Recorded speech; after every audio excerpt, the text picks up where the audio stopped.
Hi, I'm Mike Tenney, host of Pop Culture Catechism, and this is Awaken the Word, a reading from the Holy Gospel according to Luke. Meanwhile, when the crowd gathered by the thousands so that they trampled on one another, Jesus began to speak first to his disciples. Beware of the yeast of the Pharisees, that is, their hypocrisy. Nothing is covered up that will not be uncovered, and nothing secret that will not become known. Therefore, whatever you have said in the dark will be heard in the light, and what you have whispered behind closed doors will be proclaimed from the housetops.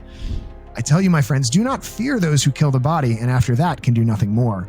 But I will warn you whom to fear. Fear him who, after he has killed, has authority to cast into hell. Yes, I tell you, fear him. Are not 5 sparrows sold for 2 pennies?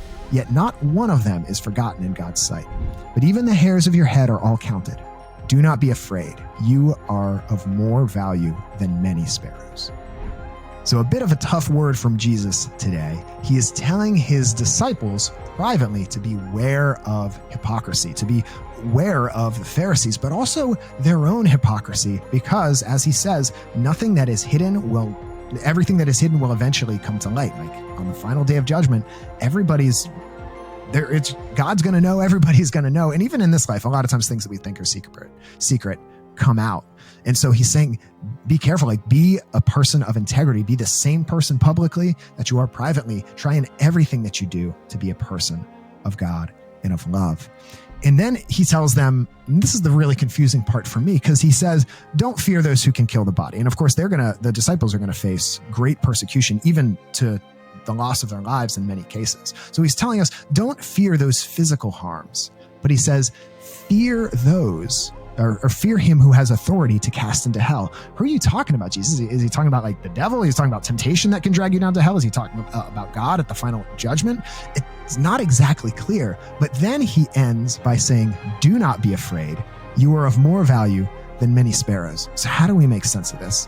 Here's what I see, is that we don't need to be afraid of the physical suffering that we go through in this world.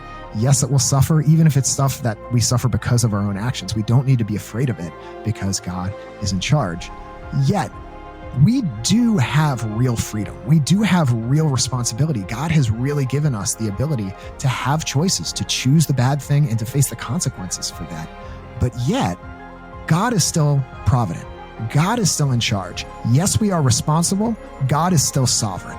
And so this kind of blows our little human minds, but it should be encouraging that if we try our best, if we're placing our faith in God, if we're going to him in prayer and in the sacraments, that even if we mess up from time to time, even if we do some bad things from time to time, if we place our hope in God, he will bring us home.